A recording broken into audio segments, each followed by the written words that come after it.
अस्सलाम वालेकुम। हिंदी उर्दू कॉर्नर में आपका खैर मकदम। कहानियों की श्रृंखला में आइए सुनिए जयशंकर प्रसाद जी द्वारा लिखी एक कहानी बिसाती। उद्यान की शैलमाला के नीचे एक हरा भरा छोटा सा गांव है। वसंत का सुंदर समीर उसे आलिंगन करके फूलों के सौरभ से उसके झोपड़ों को भर देता है। तलहटी के हिम शीतल झरने उसको अपने बाहुपाश में जकड़े हुए हैं। उस रमणीय प्रदेश में एक संगीत निरंतर चला करता है जिसके भीतर बुलबुलों का कलनाद कंपन और लहर उत्पन्न करता है।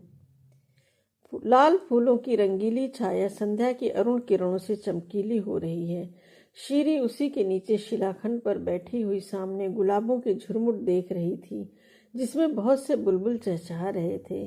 वे समीरण के साथ छुल छुलैया खेलते हुए आकाश को अपने कलरों से गुंजित कर रहे थे। शीरी ने सहसा घूंघट उलट दिया। प्रकृति प्रसन्न हो हंस पड़ी। गुलाबों के दल में शीरी का मुख राजा के समान सुशोभित था। मकरंद मुंह में भरे दो नील भ्रमर उस गुलाब से उड़ने में असमर्थ थे।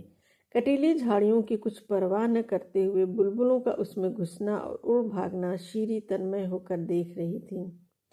उसकी सखी जुलेखा के आने से उसकी एकांत भावना भंग हो गई। अपना घूंघट उलटते हुए जुलेखा ने कहा, शीरी, वो तुम्हारे हाथों पर आकर बैठ जाने वाला बुलबुल आजकल नहीं दिखाई देता। आह खींचकर शीरी ने कहा। कड़े शीत में अपने दल के साथ मैदान की ओर निकल गया। बसंत तो आ गया पर वह नहीं लौटा।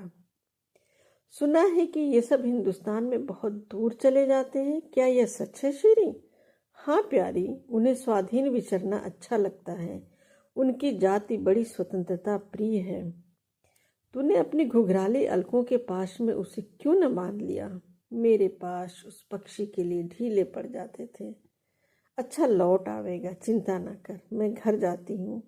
शीरी ने सिर हिला दिया। जुलेखा चली गई। जब पहाड़ी आकाश में संध्या अपने रंगीले पट फैला रही थी, जब विहंग कलरव करके पंक्ति बांधकर उड़ते गुंजान झाड़ियों की ओर लौटते और अनिल में अपने कोमल परों से लहर उठती, जब समीर अपनी झोंकेदार तरंगों में बार बार अंधकार को खींच लाता, जब गुलाब अधिकाधिक सौरभ लुटाकर हरी चादर में मुझ छुपा लेना चाहते थे, तब शीरी की आशा भरी दृष्टि कालिमा से अभिभूत होकर पलकों में छिपने लगी। वह जागते हुए भी एक स्वप्न की कल्पना करने लगी। हिंदुस्तान के एक समृद्धशाली नगर की गली में एक युवक पीठ पर गट्ठर लादे घूम रहा है। परिश्रम और अनाहार से उसका मुख विवर्ण है। थक कर वह किसी के द्वार पर बैठ गया। कुछ बेचकर उस दिन की जीविका प्राप्त करने की उत्कंठा उसकी दयनीय बातों में टपक रही थी। परंतु वह गृहस्थ कहता, तुम्हें उधार देना हो तो दो, नहीं तो अपनी गठरी उठाओ, समझे आगा? युवक कहता है, मुझे उधार देने का सामर्थ्य नहीं है, तो मुझे कुछ नहीं चाहिए। शीरी की इच्छा हुई कि हिंदुस्तान के प्रत्येक गृहस्थ के पास इतना धन रख दे कि वे अनावश्यक होने पर भी उस युवक की सब वस्तुओं का मूल्य देकर उसका बोझ उतार दे। परंतु शीरी निसहाय थी। उसके पिता एक क्रूर पहाड़ी सरदार थे। उसने अपना सिर झुका लिया, कुछ सोचने लगी। संध्या का अधिकार हो गया। कलरव बंद हुआ। शीरी की सांसों के समान समीर की गति अवरुद्ध हो उठी। उसकी पीठ शिला से टिकी हुई थी। दासी ने आकर कहा, बेगम बुला रही है, चलिए, मेहंदी आ गई है। महीनों हो गए शीरी का ब्याह एक धनी सरदार से हो गया। पवन अपने एक एक थपेड़े से सैकड़ों फलों को रुला देता। मधुधारा बहने लगती। बुलबुल उसकी निर्दयता पर क्रंदन करने लगते। शीरी सब सहन करती रही। सरदार का मुख उत्साहपूर्ण था। सब होने पर भी वह एक सुंदर प्रभात था। एक दुर्बल और लंबा युवक पीठ पर गट्ठर लादे सामने आकर बैठ गया। शीरी ने उसे देखा पर वह किसी और देखता नहीं, अपना सामान खोलकर सजाने लगा। सरदार अपनी प्रियसी को उपहार देने के लिए कांच की प्याली और काश्मीरी सामान छांटने लगे। शीरी चुपचाप थी। उसके हृदय कानन में कलरों का क्रंदन हो रहा था। सरदार ने दाम पूछा। युवक ने कहा, मैं उपहार देता हूँ, बेचता नहीं। ये विलायती और काश्मीरी मैंने चुन कर लिए हैं। इसमें मूल्य ही नहीं, हृदय भी लगा है। ये दाम पर नहीं बिकते। सरदार ने तीक्ष्ण स्वर में कहा, तब मुझे नहीं चाहिए, ले जाओ, उठाओ। अच्छा, उठा ले जाऊंगा, मैं थका हुआ आ रहा हूँ।